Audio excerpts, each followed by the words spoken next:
மார்க்க நற்செய்தி அதிகாரம் 12. கொடிய குத்தகைக்காரர் உவமை. இயேசு அவர்களிடம் உவமைகள் வாயிலாக பேசத் தொடங்கினார். ஒருவர் ஒரு திராட்சை தோட்டம் போட்டு சுற்றிலும் வேலி அடைத்து பிழிவு குழி வெட்டி ஒரு காவல் மாடமும் கட்டினார். பிறகு தோட்ட தொழிலாளர்களிடம் அதை குத்தகைக்கு விட்டுவிட்டு நெடும் பயணம் மேற்கொண்டார்.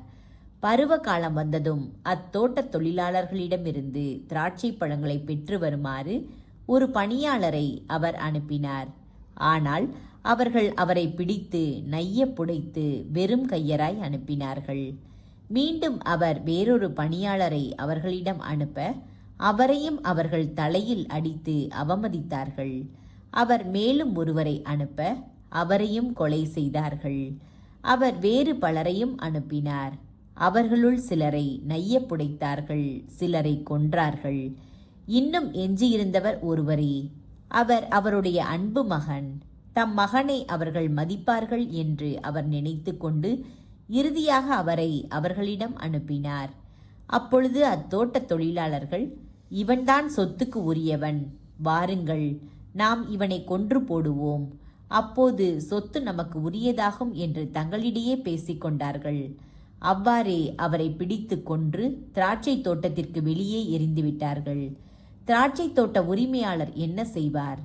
அவர் வந்து அத்தொழிலாளர்களை ஒழித்துவிட்டு திராட்சை தோட்டத்தை வேறு ஆள்களிடம் ஒப்படைப்பார். கட்டுவோர் புறக்கணித்த கல்லே கட்டடத்துக்கு மூலைக்கல் ஆயிற்று. ஆண்டவரால் நிகழ்ந்துள்ள இது நம் கண்களுக்கு வியப்பாயிற்று என்னும் மறைநூல் வாக்கை நீங்கள் வாசித்தது இல்லையா என்று அவர் கேட்டார். தங்களை குறித்தே அவர் இந்த உவமையை சொன்னார் என்பதை அவர்கள் உணர்ந்து கொண்டு அவரை பிடிக்க வழி தேடினார்கள். ஆனால் மக்கள் கூட்டத்துக்கு அஞ்சினார்கள். ஆகவே அவரை விட்டு அகன்றார்கள். சீசருக்கு வரி செலுத்துதல். பரிசேயர் இயேசுவை அவருடைய பேச்சில் சிக்க வைக்க ஏரோதியர் சிலரை அவரிடம் அனுப்பி வைத்தனர். அவர்கள் அவரிடம் வந்து, போதகரே, நீர் உண்மையுள்ளவர், ஆள் பார்த்து செயல்படாதவர், எவரையும் பொருட்படுத்தாமல் கடவுளின் நெறியை உண்மைக்கு ஏற்ப கற்பிப்பவர் என்பது எங்களுக்கு தெரியும். சீசருக்கு வரி செலுத்துவது முறையா இல்லையா? நாங்கள் செலுத்தவா வேண்டாமா என்று கேட்டார்கள். அவர் அவர்களுடைய வெளி வேடத்தை புரிந்து கொண்டு, ஏன் என்னை சோதிக்கிறீர்கள்? என்னிடம் ஒரு தெனாரியம் கொண்டு வாருங்கள், நான் பார்க்க வேண்டும் என்றார். அவர்கள் அதை கொண்டு வந்தார்கள். இயேசு அவர்களிடம், இதில் பொறிக்கப்பட்டுள்ள உருவமும் எழுத்தும் யாருடையவை என்று கேட்டார். அவர்கள் அவரிடம், சீசருடையவை என்றார்கள். அதற்கு இயேசு அவர்களை நோக்கி, சீசருக்கு உரியவற்றை சீசருக்கும் கடவுளுக்கு உரியவற்றை கடவுளுக்கும் கொடுங்கள் என்றார். அவர்கள் அவரை குறித்து வியப்படைந்தார்கள். உயிர்த்தெழுதலை பற்றிய கேள்வி.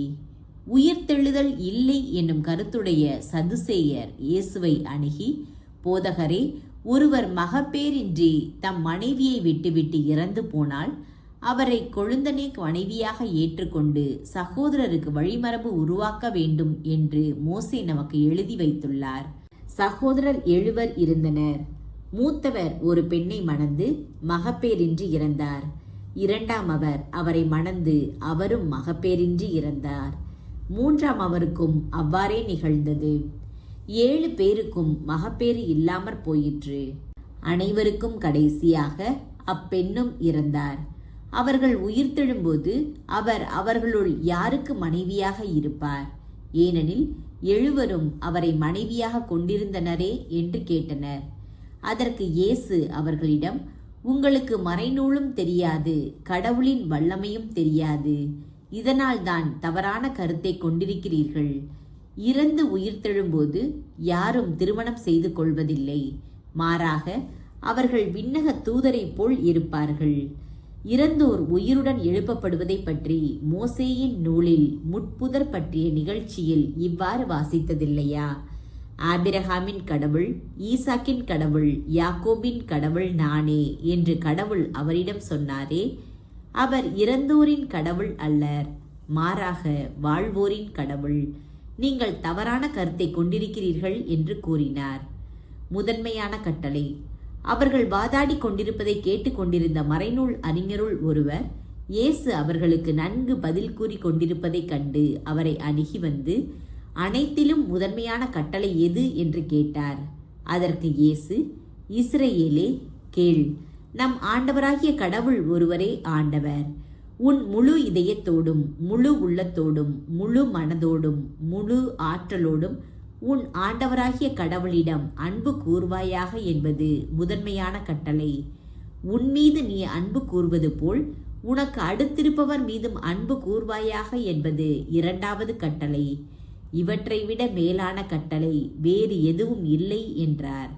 அதற்கு மறைநூல் அறிஞர் அவரிடம், நன்று போதகரே, கடவுள் ஒருவரே, அவரை தவிர வேறு ஒரு கடவுள் இல்லை என்று நீர் கூறியது உண்மையே.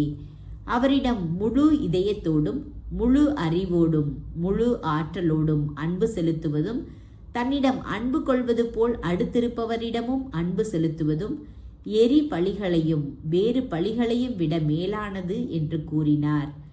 அவர் அறிவு திறனோடு பதிலளித்ததை கண்ட இயேசு அவரிடம், நீர் இறை ஆட்சியில் நின்று தொலையில் இல்லை என்றார்.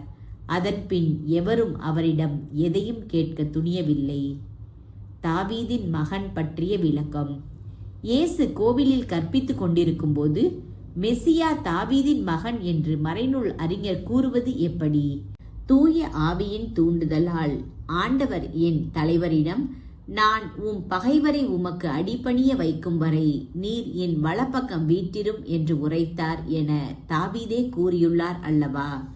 தாவீது அவரை தலைவர் என குறிப்பிடுவதால் அவர் அவருக்கு மகனாக இருப்பது எப்படி என்று கேட்டார்.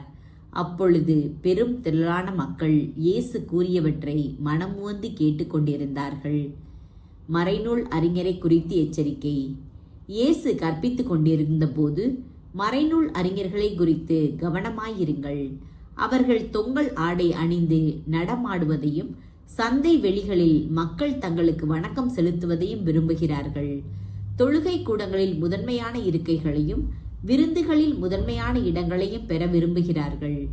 கைம்பெண்களின் வீடுகளை பிடுங்கிக் கொள்கிறார்கள். நீண்ட நேரம் இறைவனிடம் வேண்டுவதாக நடிக்கிறார்கள். கடும் தண்டனை தீர்ப்புக்கு ஆளாகவிருப்பவர்கள் இவர்களே என்று கூறினார். ஏழை கைம்பெண்ணின் காணிக்கை. இயேசு காணிக்கை பெட்டிக்கு எதிராக அமர்ந்து கொண்டு மக்கள் அதில் செப்பு காசு போடுவதை உற்று நோக்கி கொண்டிருந்தார். செல்வர் பலர் அதில் மிகுதியாக போட்டனர். அங்கு வந்த ஓர் ஏழை கைம்பெண் ஒரு கெதிராந்துக்கு இணையான 2 காசுகளை போட்டார். அப்பொழுது அவர் தம் சீடரை வரவழைத்து, இந்த ஏழை கைம்பெண் காணிக்கை பெட்டியில் காசு போட்ட மற்ற எல்லாரையும் விட மிகுதியாக போட்டிருக்கிறார் என உறுதியாக உங்களுக்கு சொல்லுகிறேன். ஏனெனில் அவர்கள் அனைவரும் தங்களுக்கு இருந்த மிகுதியான செல்வத்திலிருந்து போட்டனர்.